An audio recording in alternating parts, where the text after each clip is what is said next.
Olá, bom dia, bem-vindos à nossa meditação. Estamos de volta às meditações sobre a justiça de Deus, como ser um verdadeiro discípulo de Cristo Jesus andando na justiça de Deus. 2 Pedro, capítulo 2, verso 21, teria sido melhor que não tivessem conhecido o caminho da justiça, do que depois de o terem conhecido, voltarem as costas para o santo mandamento que lhes foi transmitido. Este texto faz parte da mesma meditação que fizemos no mês passado, em fevereiro. O tempo passa muito rápido, não é mesmo? E naquele texto, onde encontramos também a justiça de Deus, Pedro estava falando dos falsos profetas e dos falsos doutores. Por isso que precisamos ler os textos que vão preceder e que vão vir depois desse verso 21, onde a palavra justiça aparece. Aliás, aqui, caminho da justiça, justiça de Deus. Se tendo escapado das contaminações do mundo por meio do conhecimento de nosso Senhor e Salvador Jesus Cristo, encontram-se novamente nelas enredadas e por elas dominados, estão em pior estado do que no princípio. Este é o verso 20, e o verso 21 é o verso que acabamos de ler. Teria sido melhor que não tivessem conhecido o caminho da justiça, do que depois de o terem conhecido, voltarem as costas para o santo mandamento que lhes foi transmitido. Confirma-se neles o que é verdadeiro provérbio: o cão volta ao seu vômito, e ainda a porca lavada volta a revolver-se na lama. Que adianta uma porca, um porco, se lavasse e depois voltar para a lama, não é? Pedro está comparando o falso doutor, o falso mestre, a um porco que tomou banho e depois volta para a lama. Ele está considerando estas pessoas ao cão que volta ao seu vômito. Que coisa horrorosa, né?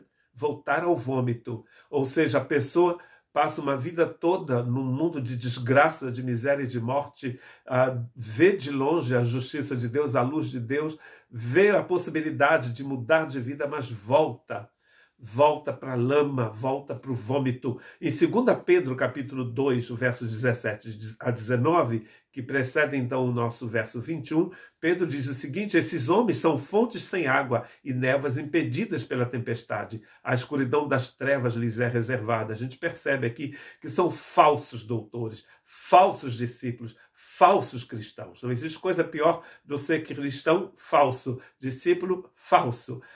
O Pedro está dizendo que nós seríamos como fontes sem água. Para que serve uma fonte sem água? Para nada, né? Eu vivo no País Basco, no sudoeste da França, e há pouco tempo eu estive visitando uma igreja batista numa outra região, no outro extremo dos Pirineus, que se chama aqui de Pirineus Atlânticos, que também é o país catalão. Aqui é o País Basco e lá é o País Catalão. Aqui desse lado, na parte atlântica dos Pirineus, há muita chuva. Inclusive, é possivelmente a região mais chuvosa e mais verde da França. Do outro lado é exatamente o contrário. Na parte mediterrânea, há uma região na Catalunha francesa que não tem recebido água durante muito tempo. Estávamos passando, então, numa ponte e eu olhei para baixo, não havia água, só havia plantas crescendo lá onde havia um rio. E o pastor estava me explicando que durante muito tempo não tem chovido o suficiente. Então, o que era um rio agora é simplesmente um local onde plantas estão crescendo. Não há água. Então, não há peixe, não há água, não há vida. Por quê? Porque não chove. Aqui Pedro está dizendo que certas pessoas são como fontes sem água. Ou seja, não tem mais a mesma função de fonte, porque elas não têm água dentro. Pois eles, com palavras de vaidosa arrogância e provocando os desejos libertinos da carne, seduzem os que estão quase conseguindo fugir daqueles que vivem no erro. Prometendo-lhes liberdade, eles mesmos são escravos da corrupção.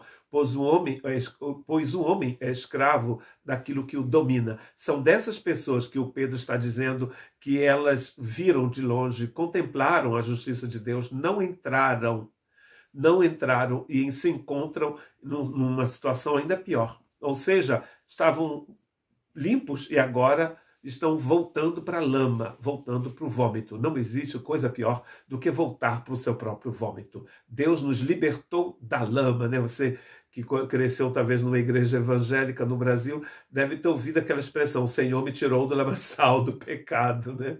Olha que coisa interessante, lamaçal do pecado. Ele está dizendo aqui, não volte para o lamaçal do pecado, fique em Cristo Jesus. Não só veja de longe, cresci no lar evangélico, conheci igreja, cantei no coro infantil, no coro da mocidade, né, independente.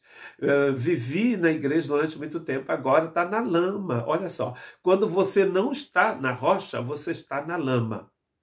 Que Deus tenha misericórdia de nós.